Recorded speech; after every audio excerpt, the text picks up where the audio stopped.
Okay. My name is Donna Reed, and I'll give you a little bit of my background.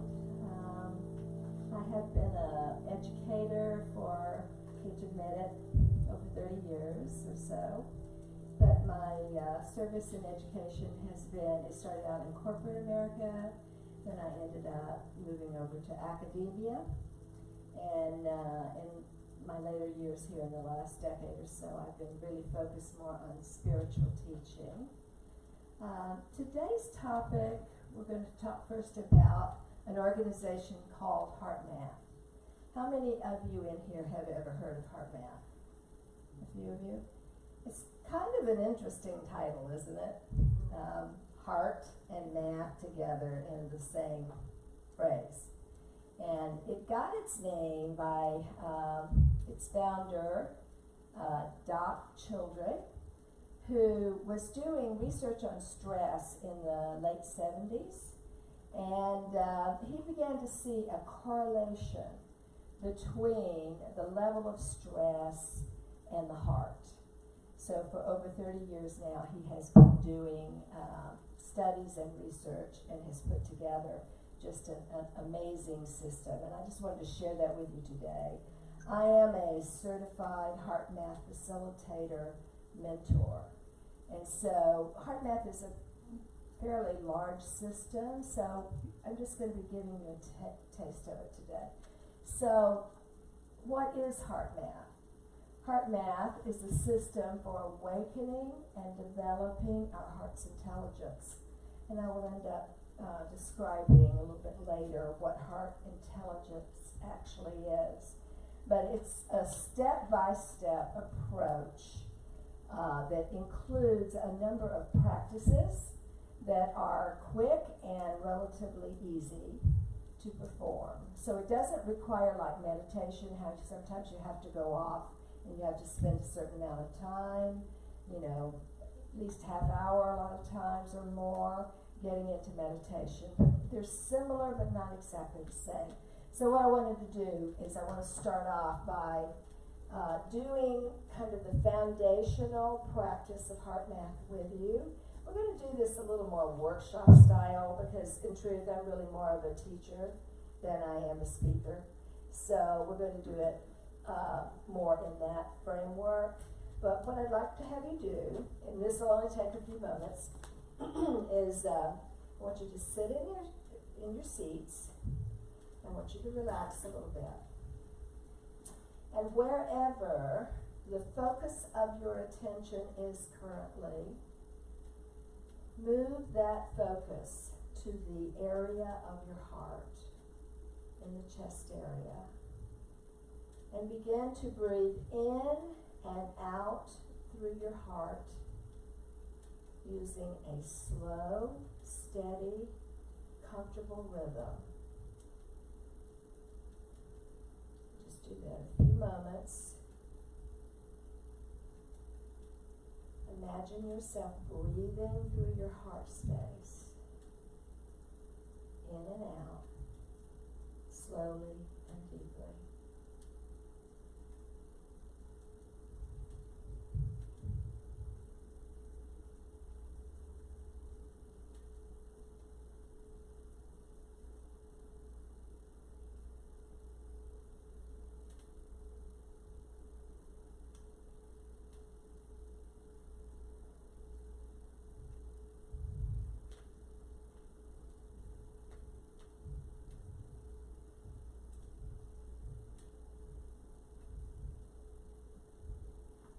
Okay. Bring your attention back to the room.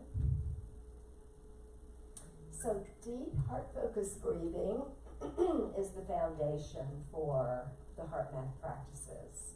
We're going to be doing 2 or 3 of them this morning. I want to also mention, you may hear me clear my throat and cough a little bit. I have a sort of a physical syndrome called LPR. It's a type of reflux, and you know, when I get stressed, like in public speaking, which I haven't done in several years, it can sort of make that flare up. And so it causes me to cough and clear my throat. I just wanted to be sure, and I've been saying this so many times since the pandemic, that I am not sick. I'm not contagious. But hopefully, I can get past it as I settle into the talk this morning.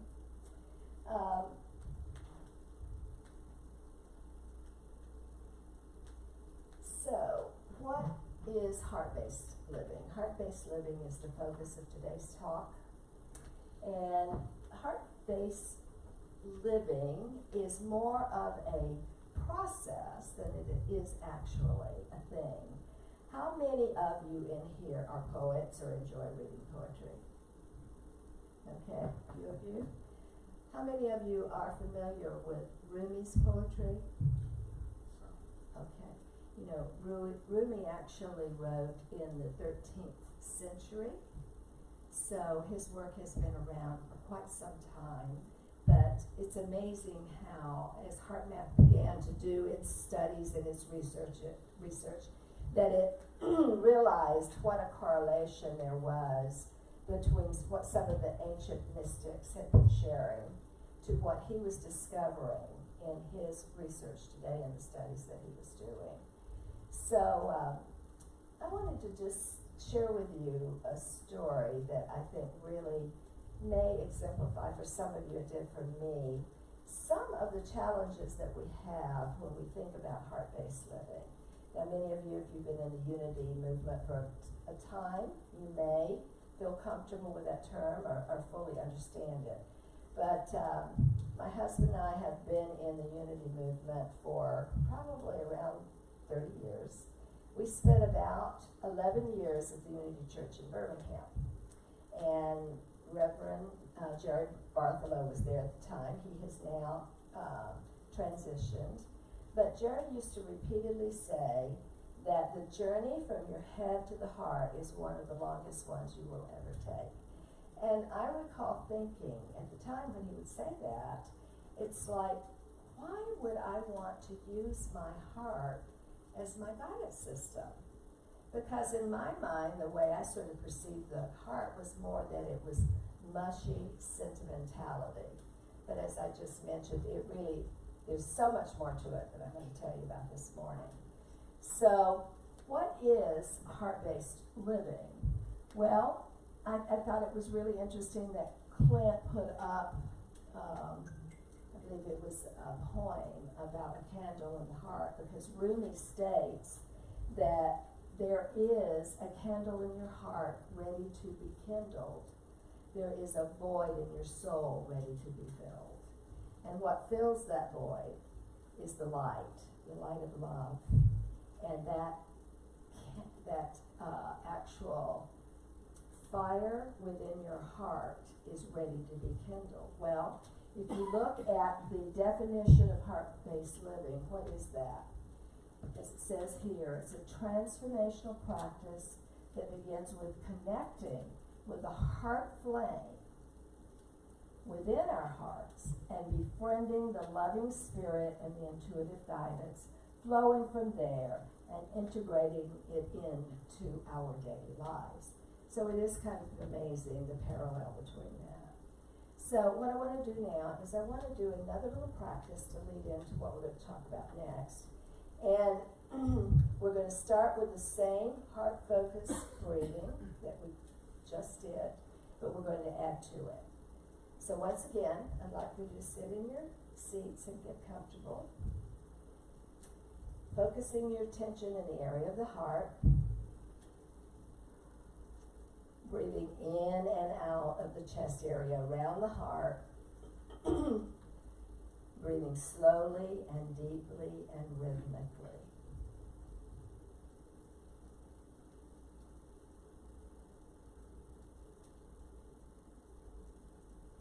Now, I would like for you to bring up a memory of a time when you felt extreme love, care, appreciation, or even compassion for someone that you deeply loved, or some situation that you truly cherished.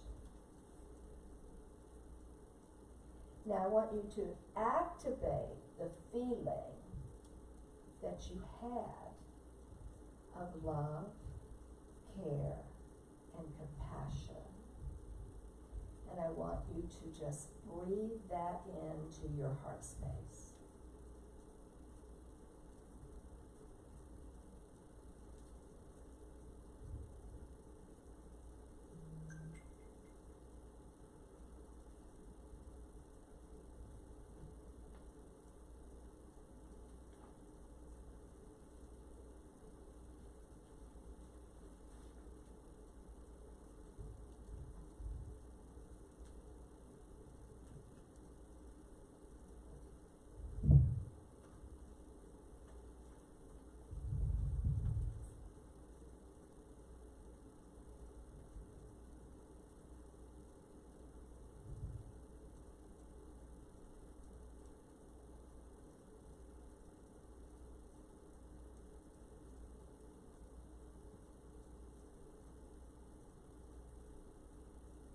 Okay, you can bring your attention back to the room. Would anyone like to share any shifts they may have had? What did you experience during that?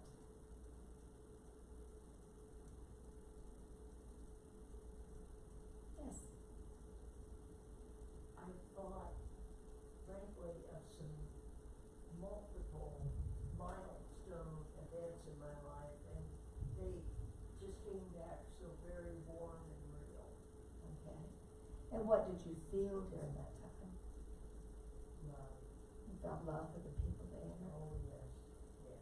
And as you did that practice, could you feel the light of that love Yes. enveloping you and surrounding you? Okay, that really is kind of the essence of the heart math practices.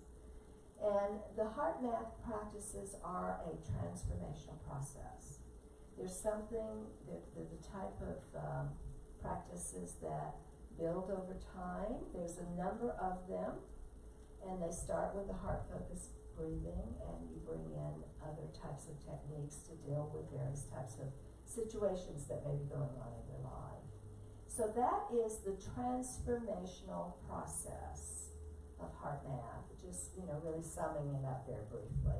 Heart math is actually quite a big system, but just narrowing it down to the essence of what it actually is. So if that is the transformational process, what is the outcome that we're hoping to achieve from it? And that is to be able to live through heart intelligence. Now when I say the word intelligence, what tends to come to your mind? Does it generally have anything to do with the heart? No, it typically has to do with our minds and our mental processes, doesn't it? Okay. So heart intelligence is a term that may take a little while to understand, but it certainly does not mean giving up our intelligence. We need our minds, we need our mental processes in order to be able to maneuver in the world in which we live. But heart intelligence is really, it's the flow of awareness, knowingness, and intuitive guidance from spirit. And it's living in a place where it's like we are merged in with that spirit and is constantly guiding us, which can lead us to much greater fulfillment in life, as well as achieving maybe our purpose, our calling, as we saw in one of the charts earlier that Clint put up. So what I want to talk about here is some of the aspects about daily living that kind of interfere and sometimes get in the way of us living in a state of heart intelligence. And the chart on the left shows a figure here with the flow of awareness, knowingness, and intuitive guidance from spirit flowing through their being. And you'll see here symbolized are several layers of heart. And I think that was my issue when I initially began in trying to understand what the heart really was, because most of us think of the heart as the pump that really pumps the blood, circulates the blood through our bodies. But in reality, there are 3 dimensions to the heart. Now, there's really only one physical dimension to the heart, and that is the pump that flows blood through our bodies. But there are 2 invisible, energetic dimensions, and that is the emotional and the spiritual heart. So as I mentioned earlier, often when I would think of the heart, I would think about the emotional side of it. And that doesn't mean that when you open up your heart that you don't sometimes feel some of the negative emotions that may have been suppressed, because they will have a tendency to rise if we have closed our hearts down for some reason to some of the sorrow and the suffering and the pain in life. But the HeartMath system and these practices help tremendously in mitigating that as we're going through this process. So we have the 3 dimensions of the heart. And the first is the physical dimension, and we're all very familiar with that.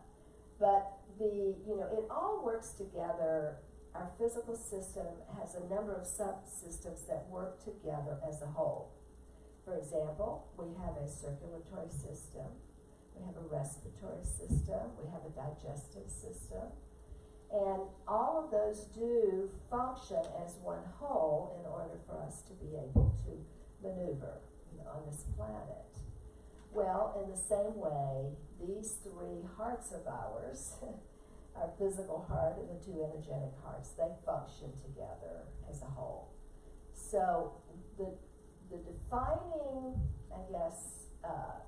what defines the dimensions of the 3 is really the frequency of the vibration of them. So if you think about a rainbow, think about the colors of the rainbow.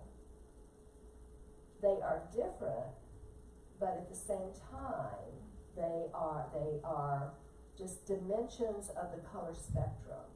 So when we see pink, or we see blue, or we see green, or we see red, that's just energy vibrating at a different frequency.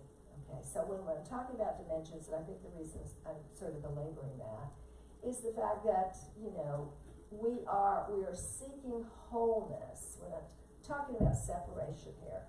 But I think it really does help to understand these levels of the heart.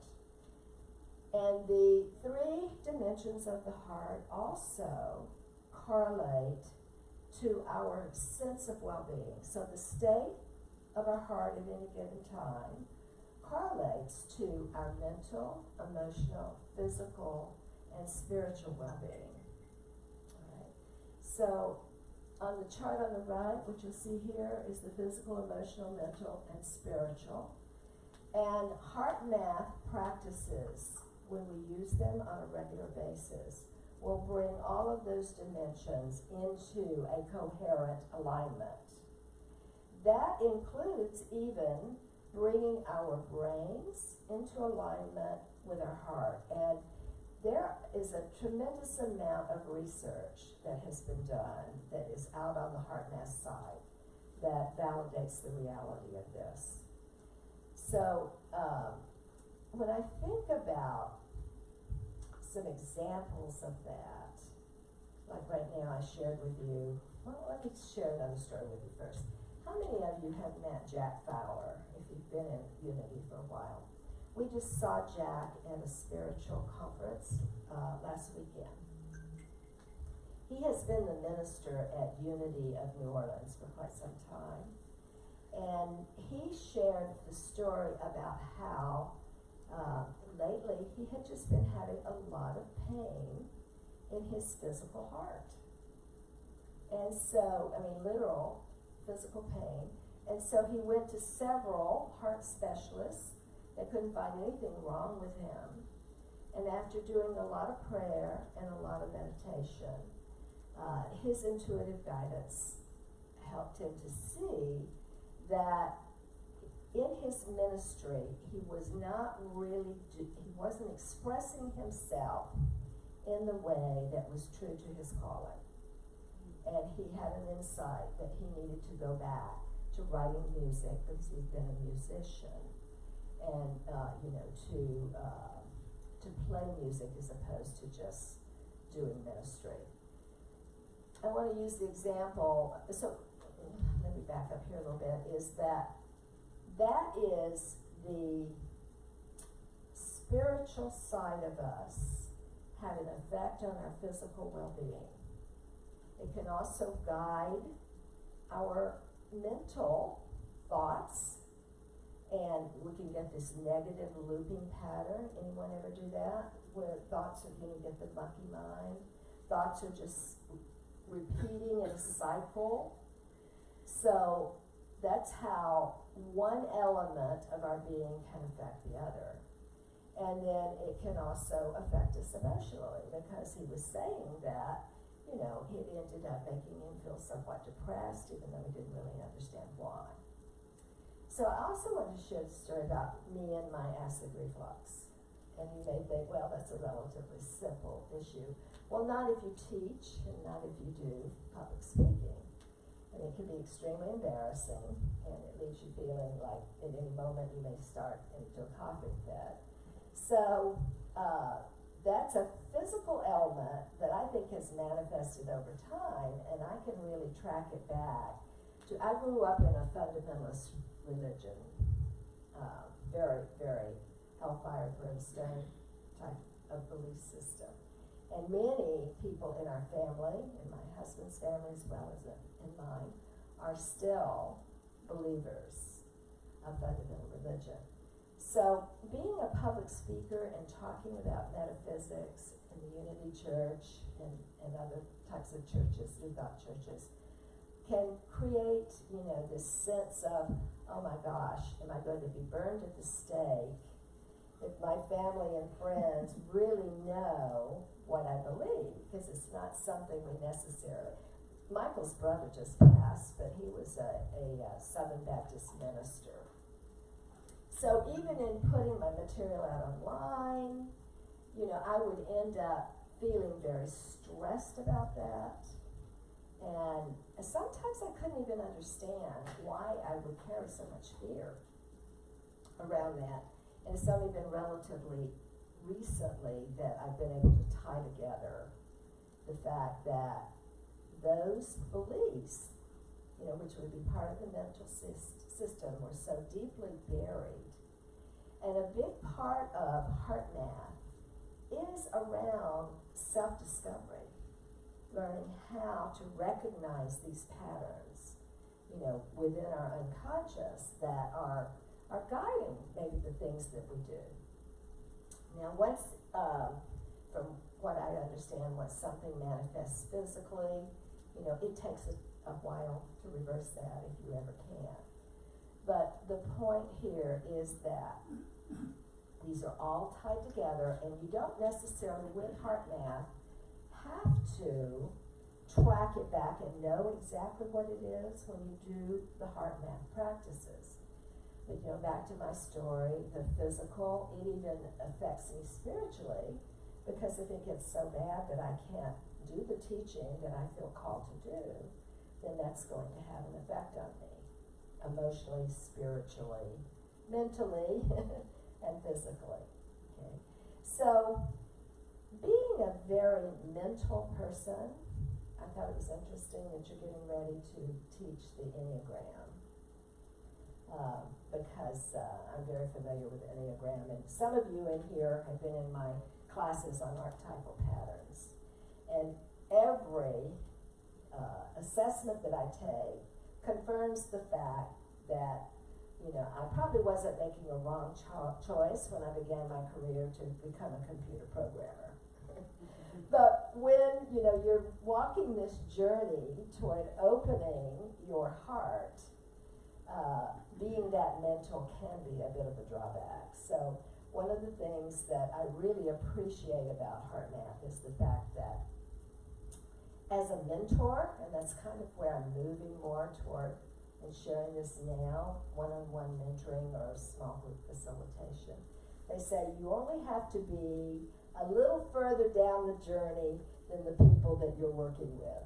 So I never want to feel like a hypocrite, you know, and particularly I'm here with my acid reflux and trying to present myself as someone that lives constantly through heart intelligence. But I am aware of it, and when I find myself, you know, deeply stressed or going through some of the things that we all go through, I am now learning to go to my heart and to do the practices.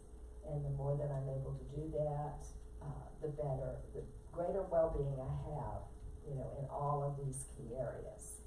So what I wanted to ask you to do right now is, I want you to think about an issue that you may be going through right now. You don't have to take you don't have to use a really, really troubling issue, but something you're going through currently, physically, mentally, emotionally, or spiritually.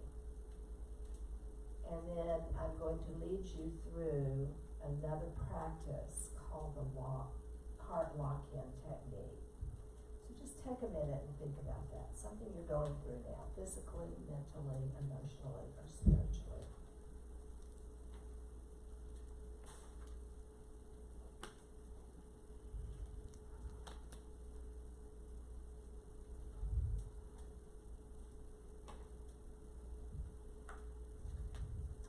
Okay, as we did before, just sit comfortably. Move your attention to the area of your heart.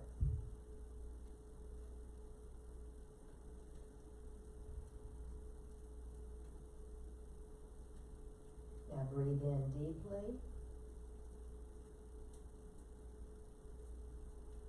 Slowly. Finding a rhythm that is easy for you, comfortable. Move to the area of the heart. Breathe in easily and slowly, finding a rhythm that is easy for you.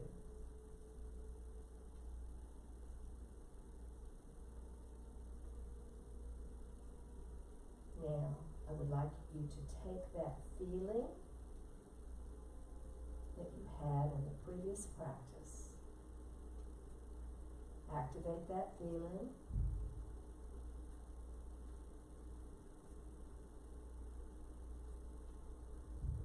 Bring it into your heart area.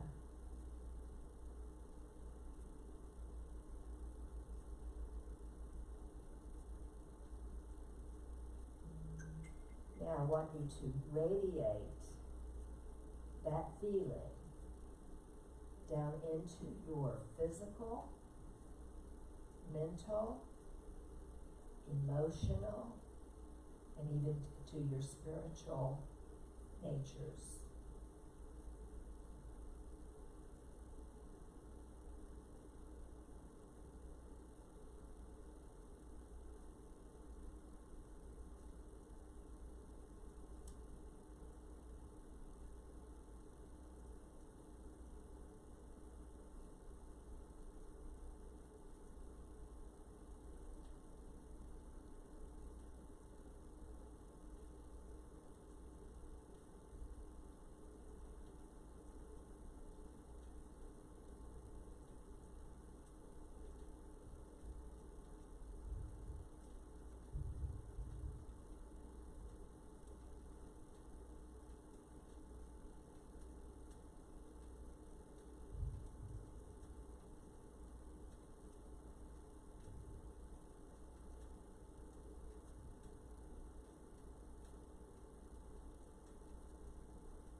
Now take and radiate that energy out to others. People in your family, your friends, out into the city.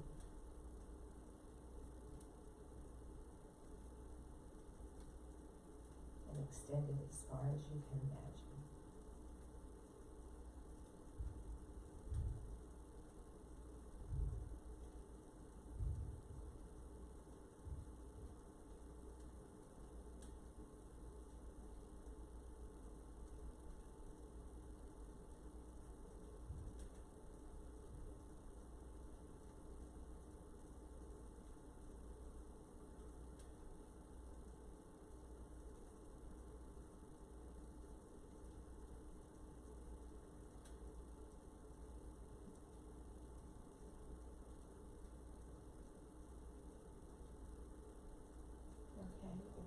attention back to the room. Doing these practices on a regular basis aligns your head and your heart. It aligns all of these elements that make up our beingness. And it raises, when we're drawing on spirit, bringing in this light in through our heart, it raises the vibrations. When you're drawing on these feelings like love, compassion, joy, peace, those are all qualities of God. And as we bring them into our system, we're bringing in these energies that flow through us and how to bring coherent alignment to the multidimensional aspects of our being. There have been studies done for years that really do, validate what I'm saying here today. Now, I have another chart I was going to go through, but I think I'm getting close to time here. So I'm just going to say here, this is the HeartMath transformation and its benefits. Rather than read through this list, I'm going to suggest that you go out to heartmath.com or heartmath.org, and you can find all of this out there. The HeartMath system, and I don't want this to come off as if I'm plugging something. I'm really not. As a group facilitator and mentor, currently I'm not even charging anything for that. I may at some point, because I just got my most recent certification. But I really am just sharing it with you, because out there is a tremendous amount of information. There's research studies online that you can get to at no charge. There are videos, there are books, there are classes, if this appeals to you and you would like to learn more about it, there's so much more to it than what I've just described today, but I just was trying to get to the essence of it in this short talk. And in this last one, I would like to just end by reading a couple of quotes here about the benefits of sustained heart-based living. It says, when the personality, the ego, comes fully to serve the energy of the soul, that is authentic empowerment. The second quote, heart intelligence steps down the power of love from universal source into our life's interactions in practical and approachable ways. And that's by Doc Childre from the book Heart Intelligence. There's several books out there. And finally, Jesus says, I and the Father, Mother, Spirit are one. And this comes from the Holy Bible.